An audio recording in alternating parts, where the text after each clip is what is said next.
now, and I love this community. And for me, this project is a passion project because I really care what happens. And so I'm really happy to see you here. So we're going to have a visual and sort of slideshow presentation. And I'm going to, I guess I'll wander right over here. Or I'll wander up. I'll go to the stage. Maybe I'll let you hand me this. And then we're going to take questions at the end of the evening. So.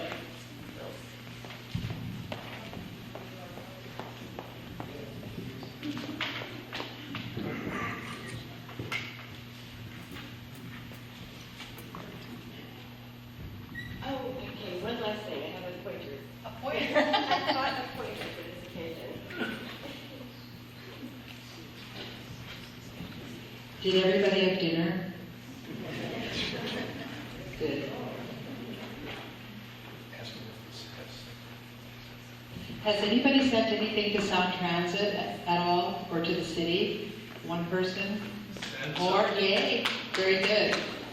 We're glad that we do have city council participation here and the mayor's here, so we appreciate it. Thank you for coming. Okay, here, Vicki. All right, thank you so much. So first thing I want to tell you is that CORE is really a group of citizens that are just volunteers. And we've had about 5 or 6 people who have really dedicated a lot of time, and I want to recognize them. And Jeff is one of them, Paul is another, John Grew, and John Drew. And they're kind of our mainstay that keep this operation going. Pardon? Oh, let me introduce council. We have, let's see, Tom French, can you stand up? Lori Bodie, can you stand up? Thank you so much. Mary Jeff, can you stand up? Thank you so much for coming. Are there any others here? I think those are the 3 I saw the most. Oh, Casper, thank you for coming. Thank you so much. Thank you.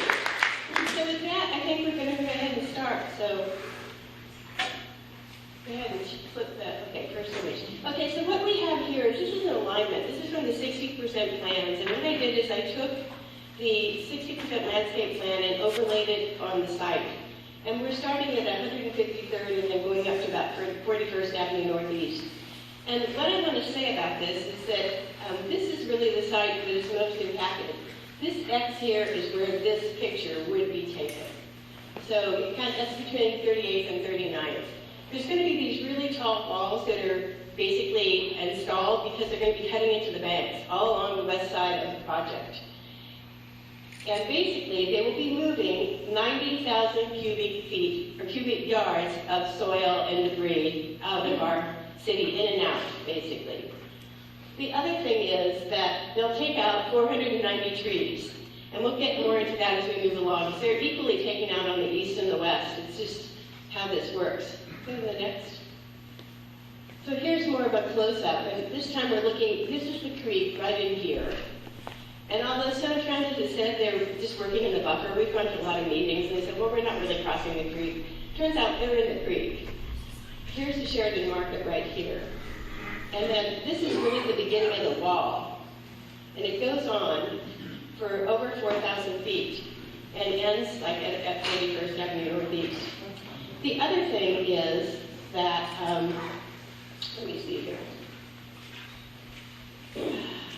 Over here, there are a bunch of driveways that are going in. And so what that's doing is also doing a lot of clearing. So basically, this whole area that you see is being what they call grubbed and cleared, basically. So they're going to basically scrape the ground because they don't have their construction material or construction equipment in there, and they'll be working, and then they'll build this wall. So the wall is where you see the long, that dark black line. And then the medians, there really isn't a planting in here. This is just a concrete strip. And so the other thing it's going to mean to you is that when you want to get, if you're going north and you want to go to like 39th Avenue Northeast or whatever, you'll have to do a U-turn somewhere, probably to 165th or vice versa. Go to the next one. So here's 39th. And so there's no longer a free left here. So you guys have to go up to 165th or go to the town center, or that's how you'll get along in that area. And then you can see this area here, this is where that clearing and grubbing is. This distance from the wall to about there is about 16 feet. In this area over here, you're over like 40 feet. This is, those entrances to the neighborhoods are really impacted. So this is kind of how it's really working. And you can see they're putting some trees back as you get to an entrance. That's primarily where there are trees. But otherwise, in this whole area here, there's no landscaping. It's pretty much like the picture I showed you, except it's extending, you know, for another 4,000 feet. Next. And this is over at 165th. And again, this picture here is right there. So that's the change at 165th. So there would again be these very tall walls and a large bus stop. This bus stop is the length of two residential lots, just to give you an idea how big it is. It's not like what we have now, totally different. And then there are some trees here that are planted as you enter the city, so that's kind of nice because at least there's some sort of, you know, reference to landscape again as you get closer to the town center. But basically you have 4,000 feet where there's none of that. It's just plain gray walls. Let's go to the next. So this is a standalone handout, and this is on our website. So if you go to lfpcore.org, you can read through all of this. And it'll explain all the different terms and things that you might hear us talk about. I'll try to explain them tonight too, but I'm not going to read through this. But this is like, if you want to see what's really going on, like for example, what is S3? S3 is actually from the Shoreline Station at 148, all the way up to the Bothell campus or to the hub up there. Depends on, we see it written in two different ways. It's about 8 miles or 9 miles, depending on where you're basically in the route. And our little section right here, it's only 1.2 miles, and it's referred to often as SR 522, 145 BRT, and then Lake Forest Park. So there were actually 4 sections in S3, and we're the second section. Let's go to the next. Then we're interested in Q-jumps, and that's partly why we're here tonight, because they're using Q-jumps on 145th Street, and a Q-jump is a way for the bus to pull out and then pull back into traffic. And it's coordinated with signalization, so they get ahead of the cars. And this is what they're doing on 145th Street. They aren't doing a BRT lane there. There's no additional lanes for buses. It's all just Q-jumps. And that's what we think would be a very good solution for our community as well, because we don't really have the land either. We're cutting into people's backyards, we're taking out 490 trees, we're cutting into properties that are businesses. The cuts are happening on both sides of the alignment. It's not just the west, but primarily the west. And so this is an example of on 145th, this is one of the Q-jumps that they have. So it is a possibility that could work, and they never studied it. We asked them, and they wouldn't say why they didn't study it. They never said how they really got to the west shift, and I'll explain that right now too. Sometime between 2019 and 20, 6 homes are going to be acquired if they stayed with the alignment down the center of the road, as they kind of dividing it equally. So in order to avoid that, they decided that they would rather push the road to the west about 16 feet.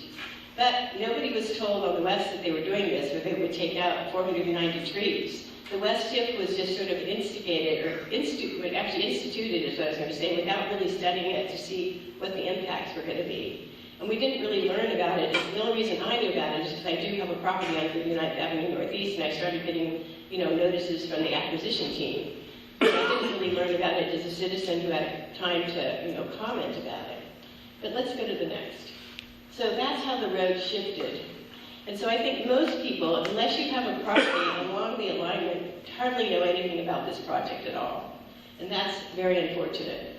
So what we're asking is that Town Council goes back and does a modification to the design and study these Q-jumps, because it would eliminate the majority of the length of the wall. It wouldn't take all of it out, because you're still going to have areas that you're going to have to cut in to make room for a Q-jump or a bus stop, etc. But you would not need 4,000 linear feet of a tall retaining wall. And the other thing is, we'd like them to help actually hold a real community meeting, because they haven't done that since 2019. In 2021, when they introduced this west shift, it was done by Zoom, and 45 people from Lake Forest Park attended. And then they had their documents up for about 2 weeks. And I don't know if you've reviewed the documents this time that they have on the website, but unless you're an engineer, most of it's not going to make any sense to you. And that's unfortunate, because usually when I've worked with Sound Council in the past, because I've been a consultant to them, they did visualizations, they did handouts, they really tried to make an effort to involve the community. And I'm very surprised that I haven't seen that here. Next. So this is what our road looks like now. And this picture's taken between 38th Avenue Northeast and 39th Avenue Northeast. It's kind of almost in the middle. And so this is where you sort of see there's a lot of shrubs on the west side, more shrubs than trees, but still it's 226 trees that are going to be, or 229 that are coming out of the west, and 261 that are coming out of the east, and over 500 shrubs. It's probably countless shrubs that are being removed. And so all of this is going to go. Next.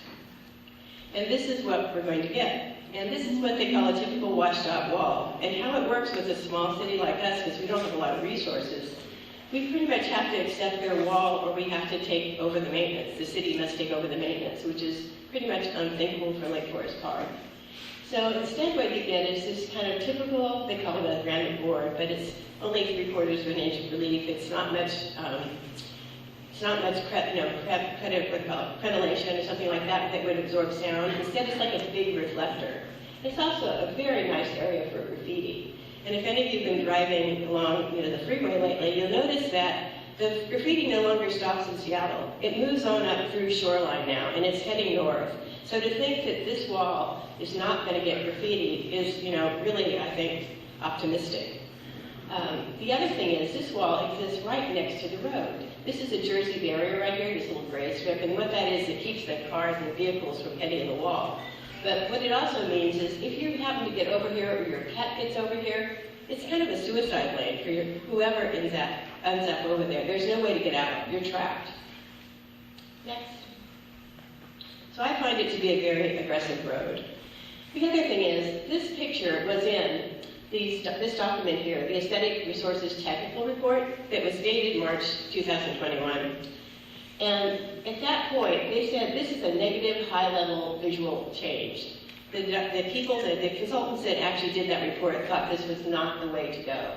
And what they suggested, if you had to do the walls, is that you would plant them. You would do some sort of vine idea or shrub idea that could come up and down the walls and try to, again, mitigate the noise impacts. Because one of the things this is going to do is it's going to send noise all the way across the street and all the way up the hill. So if you think it's noisy now, brace yourself. It'll be noisier. And Sound Transit doesn't seem to think that's true, because when they did their noise report, for one thing, they did it before the west shift, before they actually changed the alignment of the road. And the other thing is they took their sound samples in areas that don't really affect the impacted homeowners. So it's kind of a dodge, is what I'd say. And we recommended that there would be sound walls as well, that you'd plant these, because here's the maintenance fence for the workers, and this wall is a little bit behind that because there needs to be an area for them for WashDOT to take care of their wall. And then here we do have a nice sidewalk and a mow strip, and I think the city is taking care of this mow strip, because I think that's an area without irrigation, the plants aren't going to live. There's too much concrete unless the neighbors come out and water them. So it would be very important that these somehow receive irrigation. Let's go to the next. And this is a little bit more about what happens with the wall. So the wall is right here. On top of it, instead of a wooden fence like they showed in their actual technical report, it's really a vinyl coated chain link. It also requires an easement, a permanent easement at the back of all the properties that are from 38th all the way up to 41st, which again, 4,000 linear feet of easement. And to me, that is a real problem, because you can't really close it off. It's a security issue, it's a privacy issue. You have to buy your own fence. So to put in a fence like this, it's probably $10,000 to $15,000 at this point if you do sides and backs, because otherwise this fence is not there. So that's another thing that they haven't really talked much about, and they haven't really given good answers about either. Because I asked about this a bunch of times, and I never got a straight answer on what is the permanent easement really, and how can you use it if you're a homeowner, and how does it affect you. But I think it's not a good idea. Next. And then these are some really good examples, I think, of how it could be if we had resources, or if Sound Transit would supply the resources, because they are impacting our community in lots of ways. They're changing the livability of it.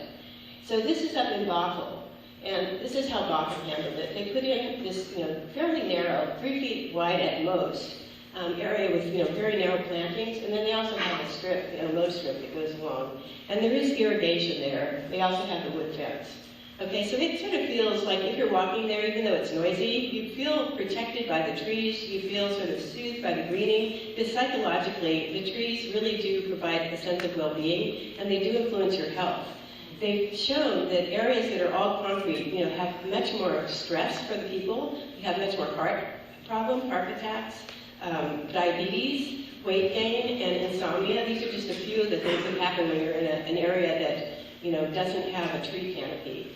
And then this is in Kenmore, and it's a simpler solution, much more affordable in a lot of ways, because you only have about 6 inches of soil here, but this is Boston ivy or Virginia creeper, and it doesn't take much soil, it doesn't really take much water, and the nice thing about it is that in the winter, it's gray and kind of like a spider web, but in the fall, this becomes like a bright orange and red, and in the spring and summer, it's green. And it also adds a little bit of, what I call texture that would actually help mitigate the noise, because it basically allows sort of a ventilation so that basically the sound can be captured.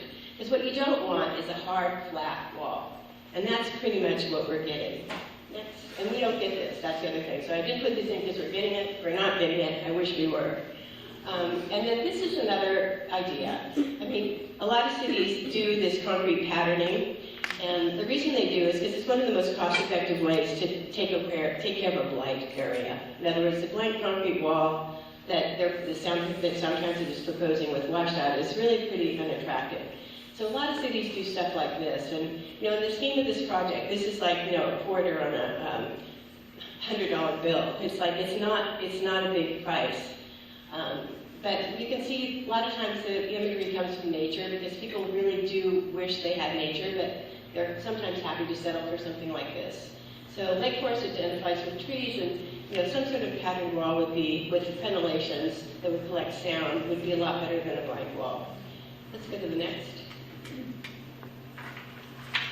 And then this is what we heard at the board meeting. You probably ought to read this on your own, but there's several things that stand out. They basically said they weren't going into the creek and they weren't impacting it, but when you look at the documents, it doesn't look like that's what's really going on. It looks like the creek is being, cleared and grubbed, just like a lot of the rest of the land, and 28 trees or 29 trees are coming out of there.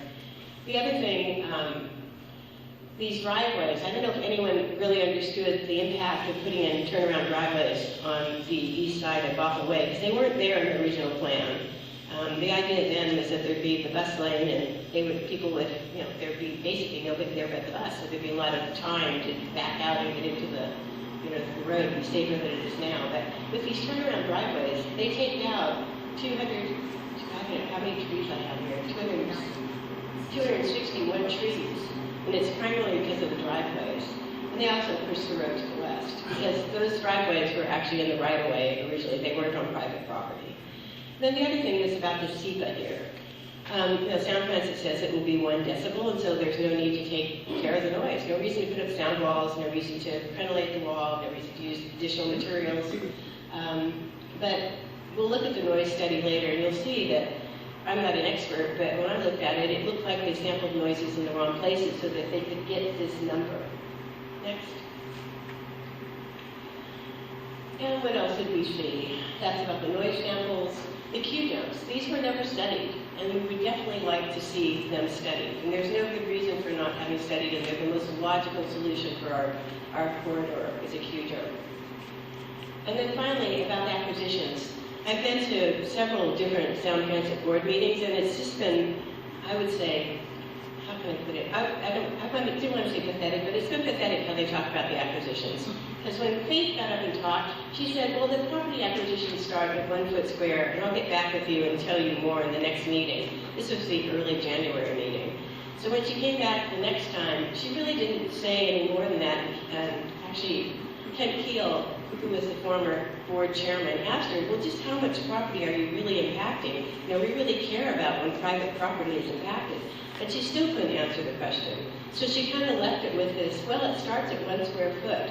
But what it really does, on the west anyway, the reason I know it's because I have a property there, it's 16 feet for almost 4,000 linear feet. And that doesn't include what they're doing on the east, where they're basically clearing and grubbing up to people's front or back doors, for those driveways. It's an amazing amount of transformation. Next.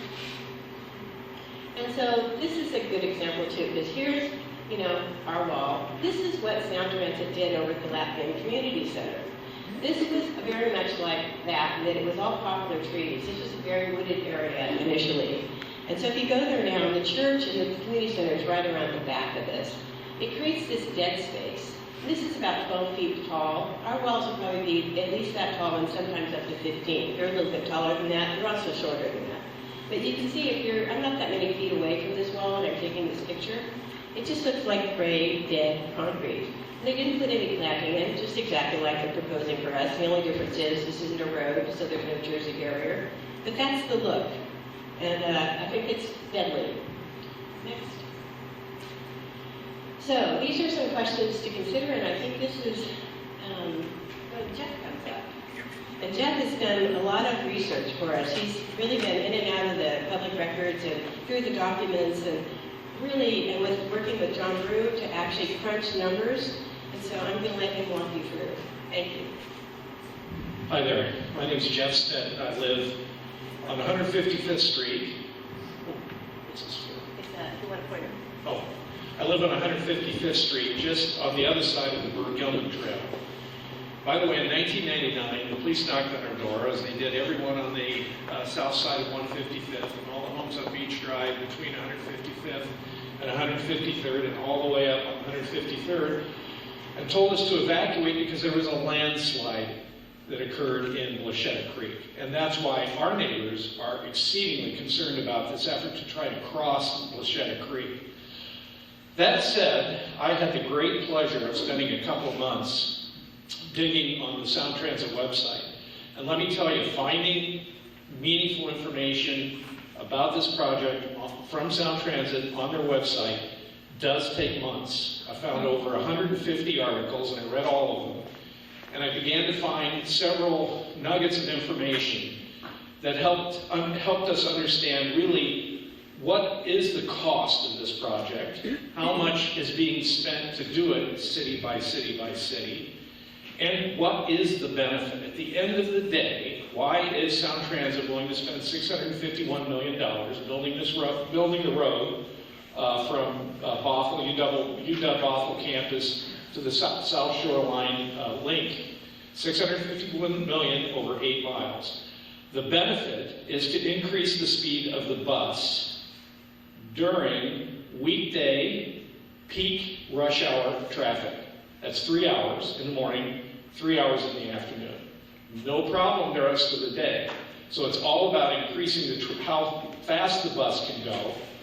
It has nothing to do with reducing car and truck traffic on the highway. It has everything to do with the speed of the bus. There's an article that they published that has a torturous kind of methodology that they used using traffic data from 2014 and 16 that shows the estimated gain in speed by major intersection. So now we were able to say, well, how much speed is gained driving down 145th in the bus? How much speed is gained driving on Lake Forest Park, in Kenmore, and in Bothell? And in the morning commute, westbound commute, there already is a westbound dedicated bus lane in Lake Forest Park, so there's not really much gain in that. So it really centers in Lake Forest Park by virtue of the fact they want to build this eastbound, what we call it eastbound, it runs north-south, but it's the eastbound part of the road through Lake Forest Park, 1.2 miles. And they say it will save on an average weekday during the peak hours, it will save the transit rider on the bus 2.3 minutes. They'll go through Lake Forest Park 2.3 minutes faster. They estimate that the entire time, if you rode the bus from the South Shoreline Lake all the way to Bothell, is 15.7 minutes. So 15% of the time saved is gained by building this dedicated bus lane. So the question becomes, how much are they investing of the $651 million? And that's actually a hard number to try to sort out, and I'll go through this in a minute. How much is being spent here? We all know the topography here is quite different than our sister cities. And so I thought I'd just bring to you a couple of just summarize stuff here. Just so you understand. Pointer, Jeff. Pointer, sorry. Make it All right, here we are. So the budget in 2 years has increased 25%. It's now $651 million.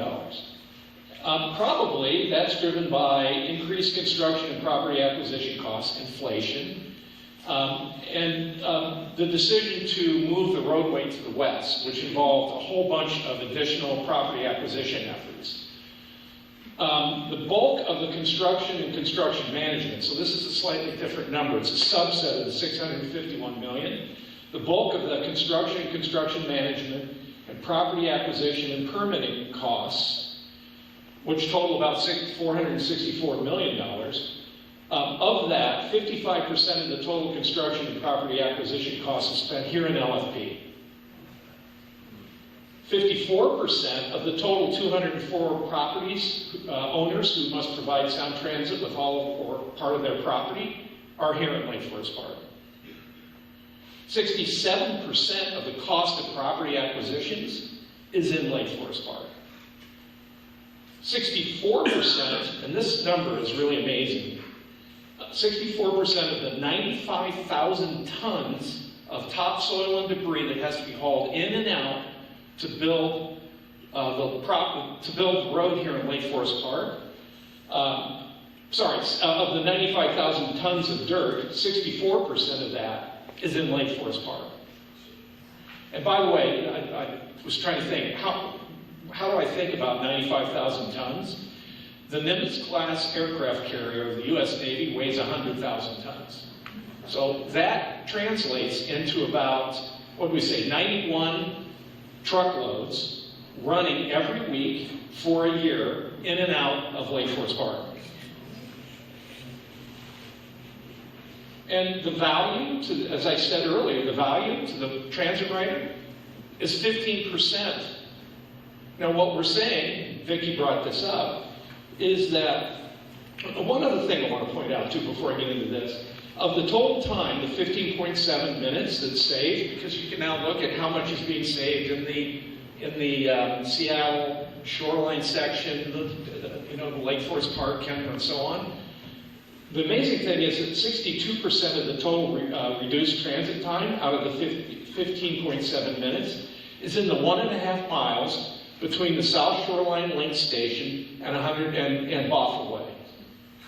And the other thing is that 50% of that time is saved over a 13-block area that runs from the South Shoreline Station to 145th and 15th. There are no bus lanes, no dedicated bus lanes. So most of the time savings is being is happening right there in a very short section of 145th, without the benefit of dedicated bus lanes. So, in the end, we looked at this and said, well, okay, how many bus riders are going to benefit from this? Well, they run buses every 10 minutes according to Sound Transit, double articulated buses. Maximum capacity of those buses is about 110 people. Do the math. It's about 1,800 bus riders in the afternoon 3-hour commute will benefit from the 2.3-minute reduced transit time through Lake Forest Park for an enormous cost to this community. And that's where we need all your help. If we really have to make noise, contact Sound Transit, let them know if you think that this is not a very good way to spend money, that maybe there's an alternative, which Vicki has outlined, that might be something that still saves the transit rider a lot, but also benefits our city, or at least doesn't cause as much damage to our city. So we really believe that the way this thing is set up, that the gain is just simply not worth the pain. That's all I have. Thank you.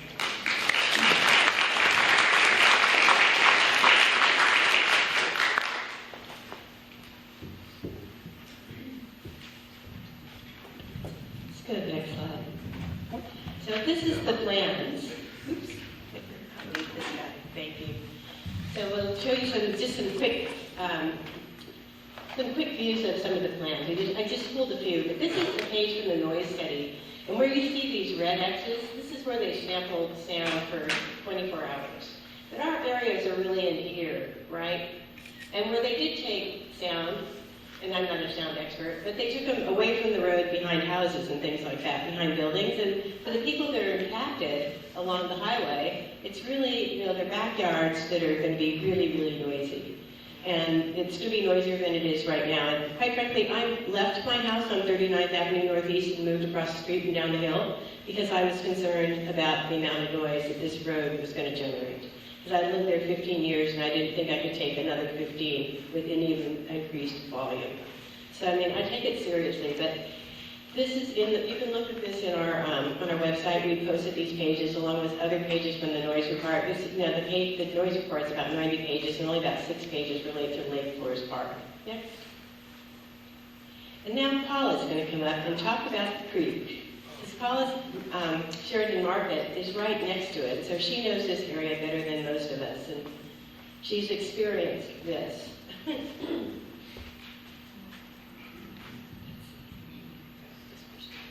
Push the button. Okay, so, hi everybody. Okay, so this is the creek here, the Shetland Creek, and this is 522, and so we're right here. This landslide happened, and that's the one that Jeff was talking about, where they came and knocked on his door and said, hey, you have to evacuate because there's a landslide. So this is a split level, and if you were to look at it now, you would never know that it has that in the back because it's been remediated of some sort. But literally, the back of that house just fell away. All of a sudden, nothing caused it. It wasn't raining. It wasn't anything. It just went away. It went. So this is down about 100 feet, maybe. And so this house is about right there. So I'm very concerned about the stream, the creek. I'm at the top of the hill. We have a very steep ridge behind us. It drops down 100 feet. If any of you have been into our parking lot and looked over the rocks, you can see that it goes down quite a bit. And so I'm concerned about widening the road and what that will do because it's very sensitive here. We've personally had to spend almost $40,000 in remediating slip. I know that there's a lot of other people that live on the same side of the road as us that have also experienced slip. There's slip occurring in a lot of the apartments and condos. And when you move a bus lane closer, it's going to cause vibration. There's going to be noise and vibration. And I personally tried to hire a company, a geotech company, to come out and do a study. But because they knew Sound Transit was involved, nobody would take on the job. But they did say that noise does affect vibration. They did tell me that. It was all verbal, but they did tell me that that would occur. And so if you imagine the trucks going by, which are going to be full of how many tons of dirt, and are going to be going right by this creek, right by everybody on the east and west side, it's going to be jiggling the soil. Because you have to face it, where we all live, it used to be water a long time ago. So it's just sandy soil. It's just sandy soil. So I have personally tried to engage Sound Transit to ask them, what are your plans to stabilize the hill? What are your plans? Because they were going to do a core drill on our property, and then they decided they weren't going to. And they decided they were going to do a core drill on the lab property, but up by 522. And this is what I was told by Tanya, who is the very nice consultant that they have to reach out to people in the community that are on the right-of-way. So she said they canceled the plans to core drill on my property, which would have been the only way to determine if this is safe or not. Which leads me to another thing, is that how can they do this amount of dirt moving, this amount of cobbling into east and west side without an environmental impact statement. I mean, the Shetla Creek is a salmonoid stream. It is on the injunction list. It wasn't on the injunction list when they first started this project, but as of 2020, it is now on the list. Next slide. So they haven't done any impact study? There has been zero environmental impact study. They said that there is not one required. The OSHA checklist is going to go up on that.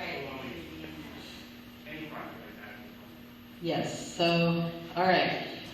So here's a Sheridan Market, and here is that bridge, and this is a Google Earth view, and this shows, this little yellow line here shows you how many feet that is.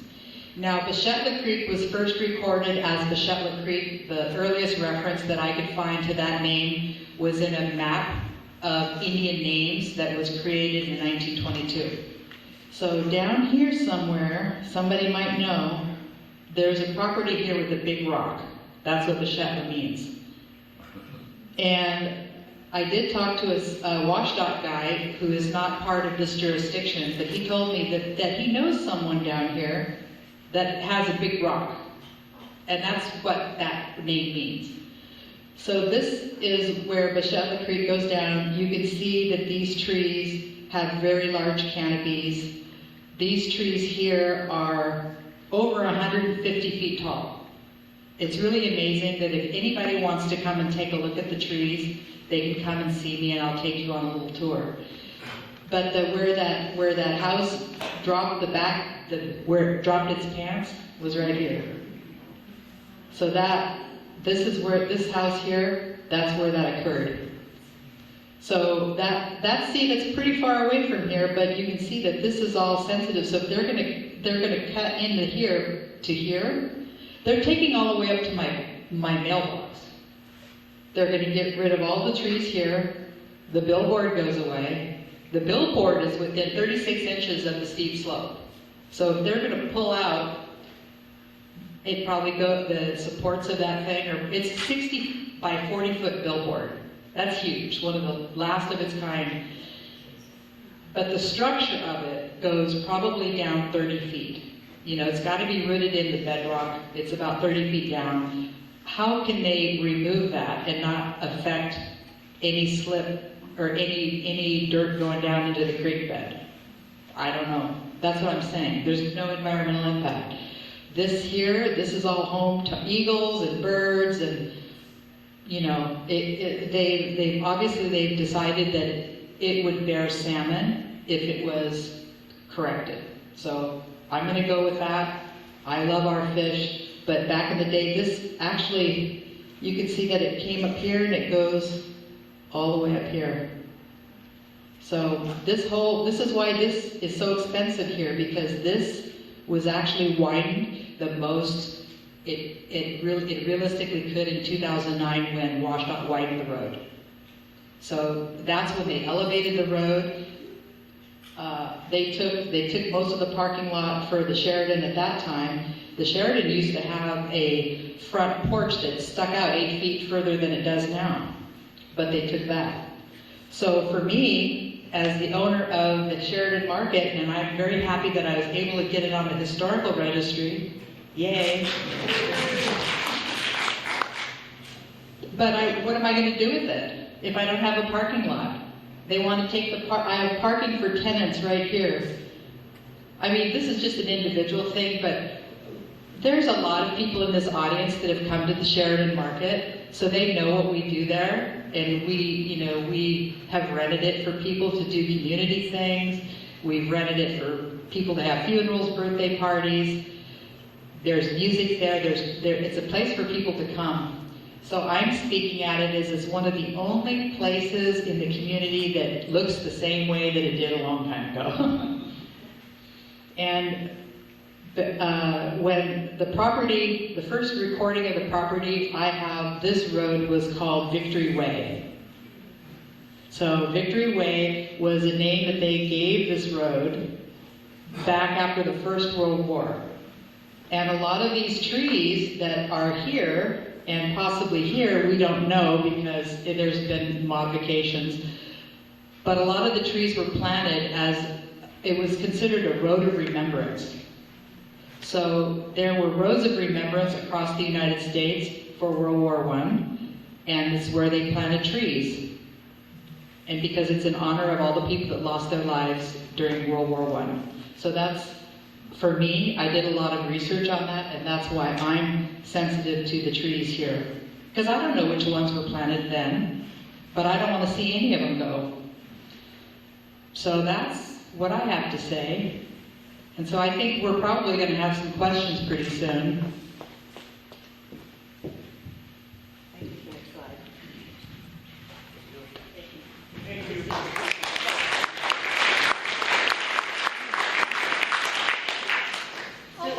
So this is the creek right here. So you can see 28 are removed in this area. Here's the market. All this area here, this is what they call clearing and grubbing, right? That means they're basically scraping the land because they'll be taking everything out that's alive there.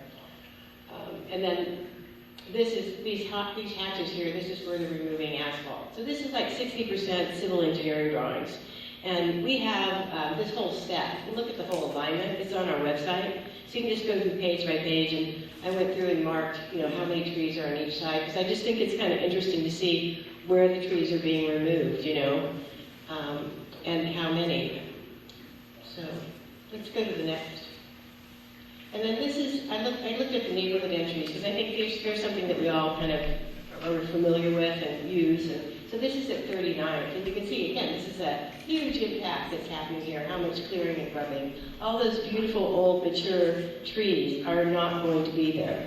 And instead they're going to have these walls, because remember we talked about the walls starting at 38th, well, they continue on. They make a turn there, they go up here, they continue on. And then on this side, quite a few trees are taken out here too, because of all the driveways that are being now implemented. So it's a very different, it's going to look quite different. It's going to be a lot more concrete everywhere. There's going to be a lot more, there were more pervious, surfaces that actually absorb water. There won't be so much, and there won't be the trees and the roots to absorb the water. So drainage could be a real issue for us in the future, and I know Sound Transit is working on that. Pardon? Well, yes, they didn't do an environmental impact statement because they didn't think it was necessary, but we have one of the members of CORE who is an engineer, both in civil and structural, and he's unfortunately in Maui for us tonight, but he was saying that on a project like this, of this scale, there almost always is a requirement for an environmental impact statement. And so how Sound Transit got away without getting one, I'm not sure, but it seems like a huge oversight on this project. So let's go to the next one.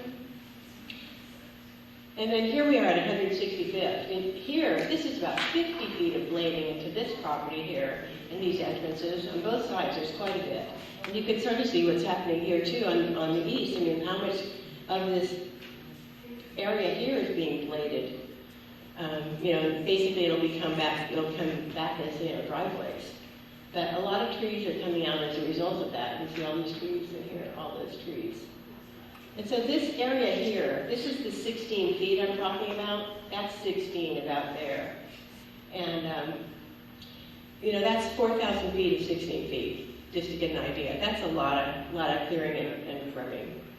Is that where the wall? The wall is actually the dark line. So let me see exactly. It's hard to see on this one. I think it's right in here. Does that include the easement or no?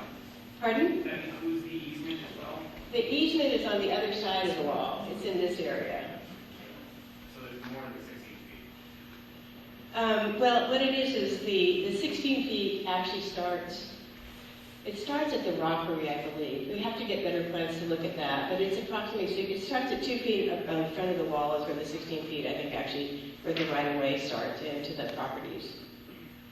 Okay, let's go to the next slide. But you can see this on our website. You get there's clearer pictures, and there's also different, you can go to the Sound Transit site and see different plans, whether they're civil plans or landscape plans or whatever, but you can see where the wall is and exactly how it impacts.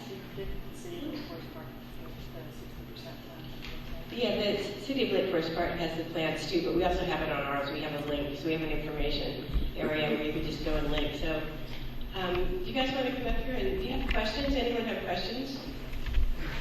So, go ahead and ask. Yeah, want to come up here. Do we have a mic that we can hand to people for?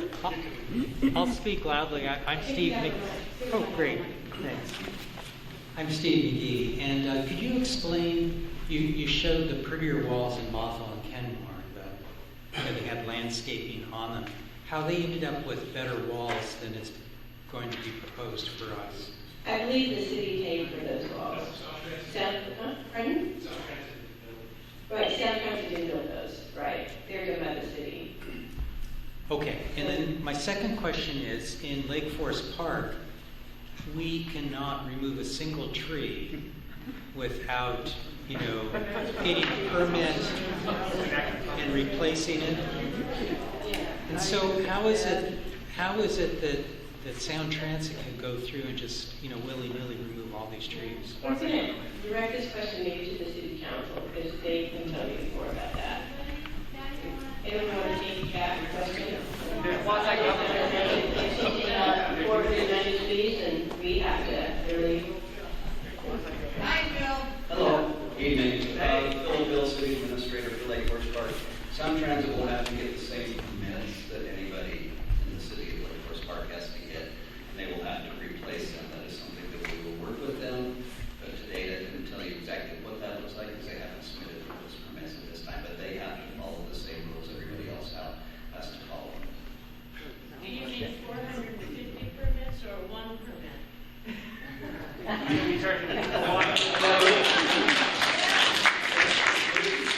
We can't have one permit because that would be impossible to review. We need to take these permits at a time, whether that's, in one area we take a permit, another, none of that is determined yet. Each property? Yeah. I don't have an answer for this point, sorry, thanks. Answer the question. The other thing I want to add is that you can't put 40 or 90 trees back into the same alignment that are coming out. And if you look at the landscape plan, you can count exactly how many trees are going back in. And it's a scant number by comparison. So, Phil, do you know if you're going to do a tree bank or what the plan is? We haven't gotten there yet. Pardon? We haven't gotten to that point. Okay, because that's the next question is, if you can't put the trees back where they were, and in some cases people won't want the same trees because they are viewed properties, but they're also not going to want to see the road either. But it's going to be a design problem, how to figure out how to replant, how to revegetate, and make this place feel humane and environmental. Thank you. Oh, I wanted to just point out that people with affected properties will also have affected property values. And unfortunately, it appears that the way that this is being done east and west is that it's going to divide the city. Just by a virtual nature of some people are getting extensions on their property and other people are getting takeaways. So it will impact the value of the property.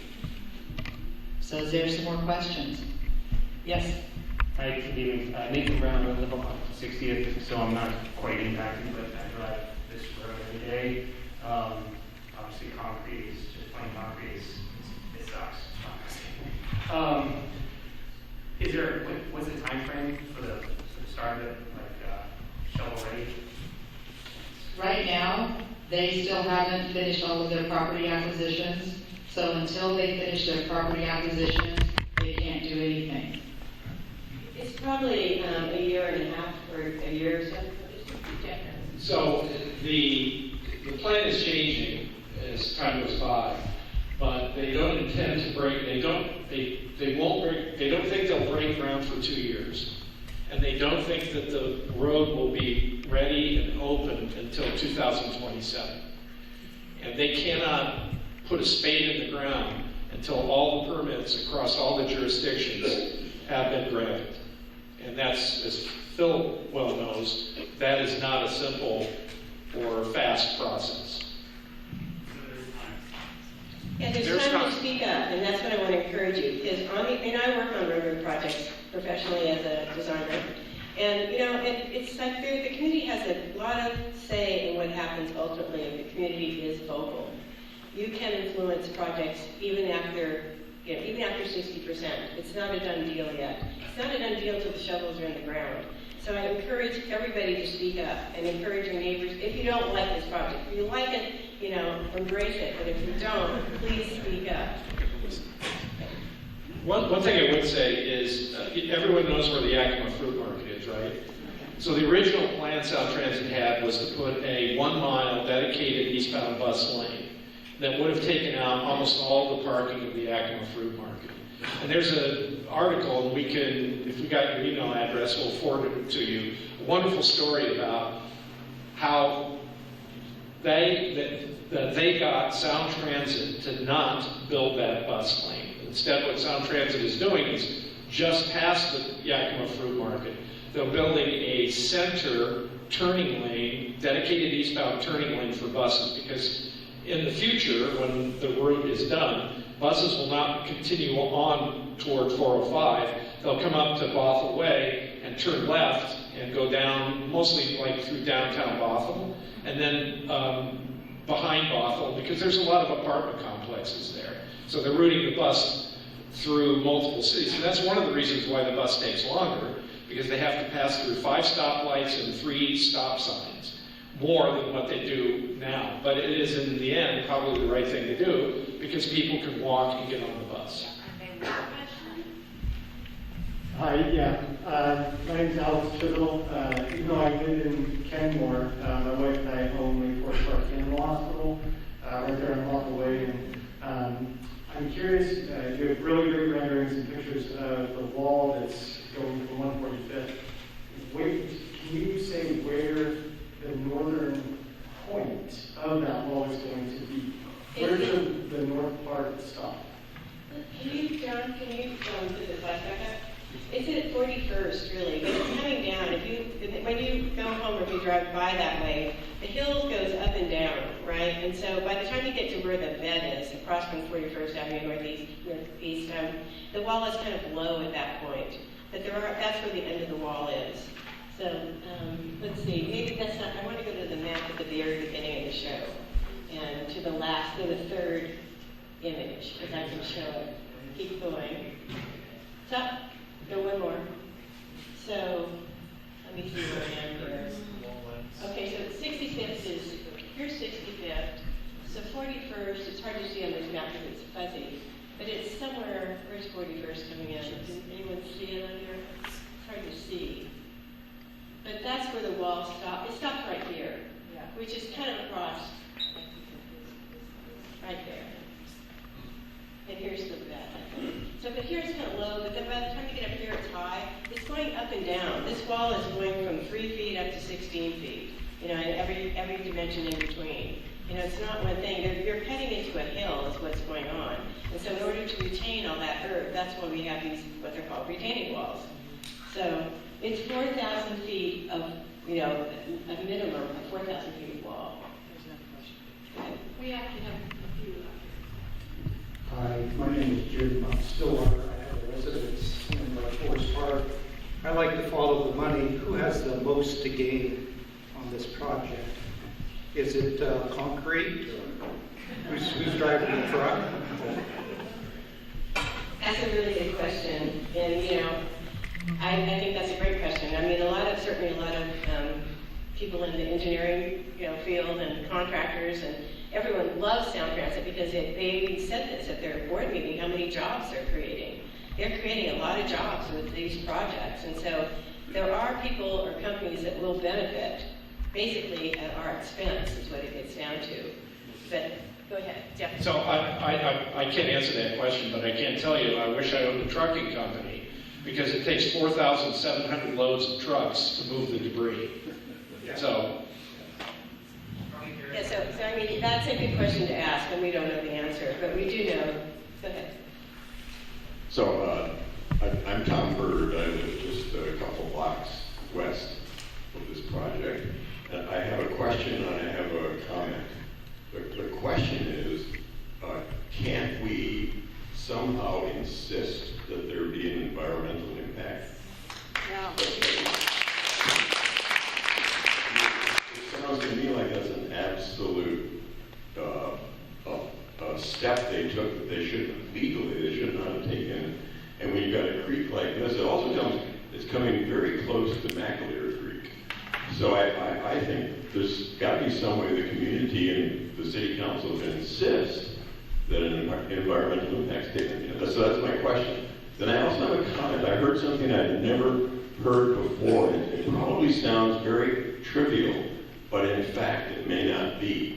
When you talk about this being Victory Road and there being remembrance trees, I'm someone who actually has employed at the VA hospital for decades, and I'm very attuned to things that affect veterans. And that was the purpose of those remembrance trees, was to remember the veterans that died in World War I. And that could be a big deal. If you can find any trees along this highway that were planted as remembrance trees for the Victory Highway, historically, you've got a very big deal going here. To take those trees down, you can make a lot about that, because having toured, for example, New Zealand and Australia, they have these remembrance highways all over those countries and trees, and you can't touch them. It's a very big deal, so that's something to think about.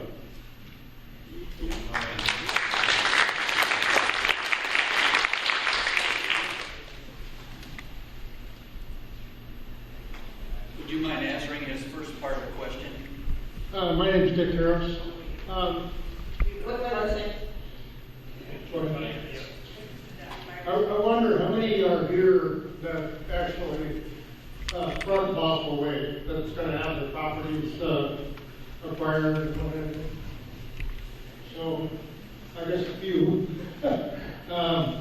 So, this might be a little extreme, but can we bow our necks enough to require some of this? As, people fronting Buffalo Way? I mean, I'm going to, because I want some specific things that they, and probably the free or next year probably will too. So is that something you thought about? Banding together? Well, Sound Transit is very good about dividing and conquering. That's why nobody knows about this project. So I want to ask, if people are fronting on Buffalo Way, does anybody have slip other than me? Have you noticed any wall shifting or anything? Are you on the east or west side? East side, yes. You're on the east side, okay. Well, I have slip. We've had to mitigate the market, one of the corners there, and the structure that we live in, it dropped down about 5 inches. So, Can we get back to the environmental impact? Phil, maybe you can help us with this. How can we get an environmental impact done at this stage in the game, this stage of the game? And the reason it's important is the environmental impact statement is done by an outside agency. Sound Transit does its own step and approves It's it. a study. Impact study. Impact Environmental impact study. They have any major Can project. anybody answer that? Phil, do you have any idea? I know that it's submitted to the state for review. That was many years ago when we conducted that, so I don't know how they came about getting their determination of non-significance and not having to do more than I believe was a secret checklist. So it's something we can look into. I don't have the answer tonight. The project has changed a lot also, from the very beginning. A lot of the studies were done before the West shift. So how can our city actually get engaged, is my question, to help us get an environmental impact statement? Anyone have an answer? Make one comment. Or have said it rather. I was on the operations team at the airport for quite a long time, so I worked around construction, and we always had to have an environmental impact study because there's so many streams around the airfield. You have runoff from jet fuel, from every few of us on the airfield. So off the way, 522, it has runoff, right? So if you take and put concrete walls up and take and scrape the lanes and everything, that runoff goes into the streams, into everything else. So by right, there should be, I mean, don't hold me on it, but there should be an environmental impact study done. And if they just check the box to say yay, then I think, you know, we should be really fighting to get them to do that. And to, Especially with salmon. yeah, I mean, it's a huge thing in our state, so it's, why can't we have that?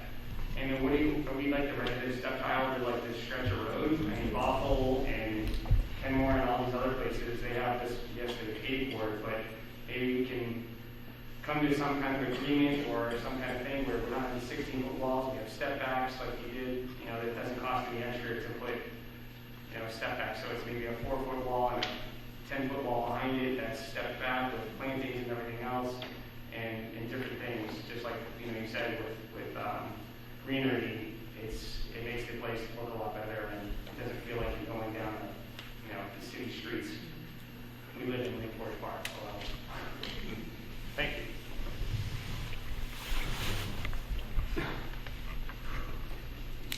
I just want to say, I think looking at all those apartments in Bothell and how well that was planned, they're coming toward us. I mean, whether we like it or not, the increased traffic since I've lived on 39th is horrendous. And so I'm hoping people will ride the bus because it's less cars, less pollution. But one way or another, there's a lot of people in Bothell that are going to come through Lake Forest Park and head downtown. So, you know, it's apples and oranges to me too. We're not advocating that they stop the project at all. I understand. What we're saying is that they are employing a method down 145th that would work very well for our city. And that's what we're asking that they consider. Because that way they won't take as much property, they won't cut away as many trees, they won't need to cut into the Shetland Creek, they won't need to blade 16 feet on each side of the road. They'll still be able to do a lot of what they want to do and accomplish almost the same goal, but without doing that much devastation to the city.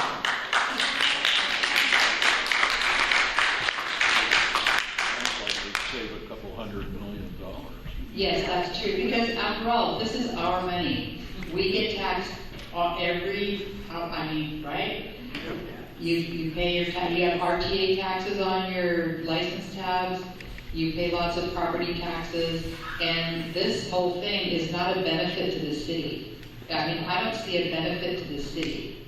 I see a benefit to some riders, but the benefit to for 1,000 riders potentially, I mean, people don't work the same way that they used to work. I mean, see, here's one thing I want to also say about the Sound Transit data.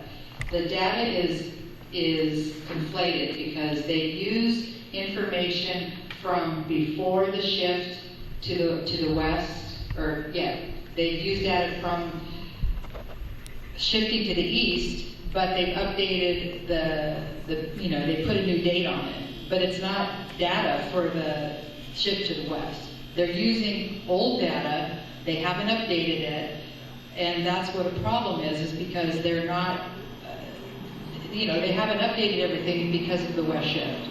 So I don't think that they really know what they're doing either. It seems to be a very large rush to rush the project and to hurry it up, and if we delay, it's going to cost so much more money. Well, guess what? We have an idea that'll save you a lot of money, and you can get it done faster. Why not do it? So I agree with the gentleman over there, follow the money, but we don't have, we can't get into that here. We have to be focused on what we want and what's good for the city. Hi, I'm Debbie Lazan. I live in Horizon View, and I'm wondering what the best option would be for the individual homeowners, who to contact, who you would recommend. Is there anything the city council can do to just block this for a while till the necessary studies have been done? And is there anything that the actual community can do to vote on something like this? I mean, it's being railroaded through, even though I don't live in that corridor. Where I am, I can hear noise at night from the highway, even though I'm quite a ways away. And I don't want a freeway going through Lake Forest Park. The traffic speeds will probably increase. It will look more like a freeway, and it will impact not only the streams, the trees, the wildlife. It's going to impact a lot. So if it's being railroaded through, does the media know about this? Who else can be contacted to shine some light on it? Because I just found out about it when I got your flyer in the mail. Right, well, that's one of the problems. If those people who are in the community who are on this alignment don't know about this project, the only way I think to make a big impact at this point is to write to the city, write to Sound Transit, and everybody you know who cares to write about figuring out a way to do queue jumps and some other way to get the transit benefit without building a giant wall, without impacting so much of our neighborhood. The other thing I just say, for people who are impacted, we have some pages on our website that have contacts for lawyers who specialize in property acquisitions and condemnation. So there's at least 4 names that I listed, because if you are being impacted and you're getting a letter about your appraisal, you should not sign it. You should get legal advice. And Sound Transit actually will reimburse you for this. And all that's written on the website. You need to take a look at that. And they're very generous that way. I mean, they've been sort of, like I said, kind of bullying us through this, but they also have a process where you can get reimbursed for an appraisal, for legal advice, and for accounting. And there's a handbook in there. Everything's on our website. So, including a presentation, we had a pro bono lawyer come out and do a presentation to the community, just sort of walk you through the process. His presentation is also on the website. Oh, yes, sir. Is there a website, email, or something for Sound Transit that we should be leaving our comments? Yes, it's all on there's on the website, and there's also right here in front, there's a stack of sample letters that you can use. They're on the end of these tables, and it has addresses there. But on our website, you'll find everybody's contact information. Yes? Laura. Can I just say, the only way Sound Transit will change this project is if you contact the board. They're the politicians. They're the people who direct the project manager. Yes, there are some details that can be negotiated, and our city can advocate for changes. But at the end of the day, if you want something like queue jumps, it's going to have to come from the board. And the board, from my experience speaking at the board meetings, first of all, if you write a letter, they get a little 2-sentence thing. So it's good to go and speak at a board meeting. You get 2 minutes, you can handle it, 2 minutes. So showing up and speaking at the meetings is something I would recommend if you have the ability to wait around for the public comment period. But there's also, to me, the money issues, like the cost benefit, should be so compelling to the board, but it isn't. There's a certain momentum, we are charged to get ST3, which was approved by the voters back in 2016, done. And so I think that we're starting to get some listening there, but the momentum is very powerful. Last but not least, it's really hard. Once you've done a SEPA checklist and gotten it approved by all the different entities, it's really hard to get a requirement for a new environmental impact statement. That's a tough thing to do. You really have a heavy burden. And our courts are not as favorable as you would think to environmental issues when it's up against transit or development of that sort. So just the board is good. Feel free to come and talk to the city. We actually appreciate it, but we're not always even listened to by Sound Transit. So yeah, I wanted to do a shout out to the city council particularly, because they have been from day one, they've been incredibly supportive.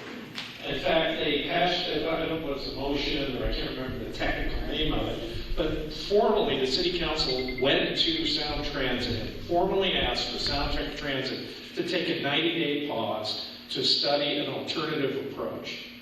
And it was, I think that was a tremendous thing on behalf of the city. But there's a lot of weight and motion at Sound Transit, and they chose not to follow it. Not the city council's fault by any stretch. But I think, Lori, you said it, which is the more Sound Transit hears from people in Lake Forest Park, the more likely we might be able to influence something. So take our stuff home. One other thing, One other thing, there is going to be an open house on March 15th from 3 to 7. The city has requested that there be a public comment period, so Sound Transit can hear from the city, but so far, crickets. But we can't go on that opinions. Hello, Barry Markey, Lake Forest Park resident. Actually, talking about that meeting on the 15th, I just learned of that this evening looking at the Sound Transit website. First I've heard of it. I was going to ask, do we have any advice for approaching that meeting? And then secondarily, I think you mentioned that the acquisitions have already started. Do we know how far into that process they've got? How many properties have they already bought?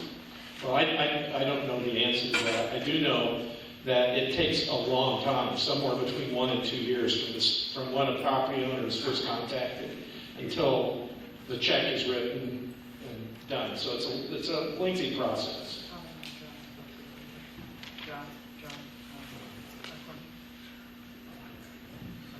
I didn't quite understand. If we go to this meeting that's going to be at Brookside, will we be able to talk? There will be Sound Transit people there, and you can let them know what you think. And Board members, somebody who actually has some say? No, probably not. I don't know, but probably not. Yeah, you can write comments, and there'll be a variety of Sound Transit outreach people. Jeff, I have a money question for you. Money question. Money question. You mentioned this whole project is budgeted at what, $680 million? $651 million. How much of that is going to be spent in Lake Forest Park to do with? We don't know. The document that I got broke out very specific costs: construction and construction management, property acquisitions, and permitting. That's a subset of the $651 million. And that's the only thing I could find in the entire website that provided cost by city. So there are other costs that are associated with it. I just don't know how they break out city by city.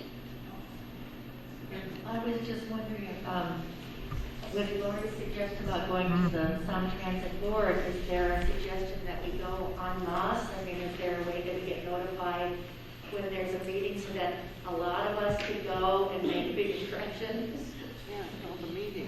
Well, the Sound Transit board meetings are once a month. I can't remember the exact date, but we'll post them on our website. There's 2 ways. You can do it virtually, or you can go and attend. And I was speaking to somebody today. There's been a whole bunch of issues about our Chinatown and our community there. They've done a marvelous effort at turning people out at Sound Transit board meetings. And the whole community is involved. And I believe that there's probably going to be some reconsideration by Sound Transit as a result of that community activity. So it does have an effect, but you need a lot. As Lori pointed out, 1 or 2 people isn't going to make a difference. It's really a lot of people. Yeah, and so we have sample letters, addresses that you can send to, attending the meeting. A lot of things you can do. Talk to your neighbors. What's a lot of people? 14,000.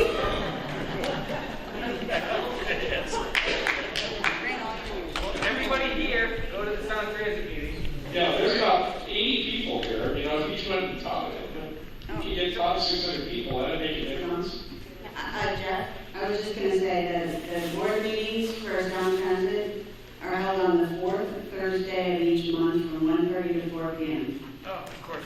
Where? Downtown. Where? But there's a virtual option to hire a meeting.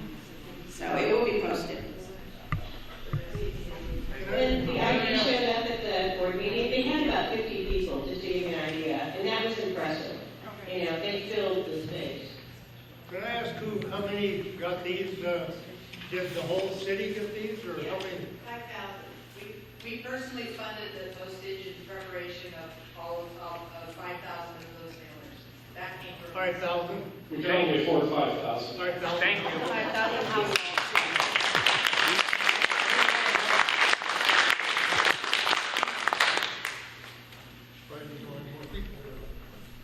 Vanessa, do you want to say something? Yes, looking at the plan, the end result is, when I view it, is that it's going to effectively divide the east and the west side with the traffic variations. Right now, we have a U-turn up near Sheridan Market, and then you have turn lanes in the middle to go to Sheridan Heights, and so you can still go east-west. But once they eliminate left-hand turns, everyone on the east side has to go all the way down, make U-turn or filter through the rest of the neighborhoods. And a lot of this traffic in the 2.5 years it takes when all this is going on, everyone that normally would take the route is going to be highly frustrated, and they're going to filter through the neighborhood and add traffic that never existed there before while our kids are walking to school, while we're walking our pets. And just the noise and the confusion of all that is going to be years long in your neighborhoods. And that barrier is also effectively an ecological barrier. You know, we have critters that come up and down all the way from shoreline all the way down following the creek. And some of them even come through the retention system that goes underneath the support wall, which people have called a bridge, but it's a retaining wall. There is a huge culvert that's the water pass through. And that's one thoroughfare. And then all the other critters are crossing the street. And if you ever see a roadkill out there, like my pet, for example, was one of them. And so that's a common occurrence. And whenever something like this happens, if you don't see the end result, you don't know what's going to affect you until you get stuck with the realization, well, everything has changed. Yep. You know, and access and egress, for what I've already mentioned, now I also got to take into consideration emergency services, evacuation routes, things of this nature that aren't always spoken, but this is a consideration that I would expect that the developers would already be on top of this, already have considered this, and already let the left hand know what the right hand is doing in the entire civic community affected by this. So why don't we take maybe, we have another question, a couple more? Let's take a couple more. I just have a quick comment, it's not a question. I was looking on the Sound Transit website, tomorrow night they're having a community oversight meeting. That's what I was going to say. Yeah. Yes. So currently there's a community oversight panel that is asking for, they actually either just opened a position on the panel or they just closed it. But it explicitly calls out Lake Forest Park as an area that they're wanting geographic input from. And the members are tasked with being knowledgeable about the agency's actions and plans, asking hard questions, reporting findings back to the Sound Transit Board of Directors. So it sounds like even if the position is closed, that might be a group of people, especially if their job is community oversight, that we can really talk to and pressure. But maybe people want to go to the meeting. Yeah, absolutely. Or make a comment and you can do that virtually. So one other thing, and then thank you everyone, especially the council, the mayor, and Philip for coming. It means a lot. One other thing I love, this is my favorite Sound Transit thing. They have an affordability gap of $6 billion. That's called a deficit where I'm from. But it's an affordability gap. And the probability of that getting smaller is probably equal, less likely than it getting bigger with inflation, delays, and so on. So, offering up a more efficient way, effective way, cheaper way, faster way to build here in Lake Forest Park is actually helping taxpayers and helping Sound Transit. Anyway, so with that, I think we'll say thank you all for coming. Talk to your neighbors. Talk to Sound Transit. We'll hang around if you have any other questions. Thank you.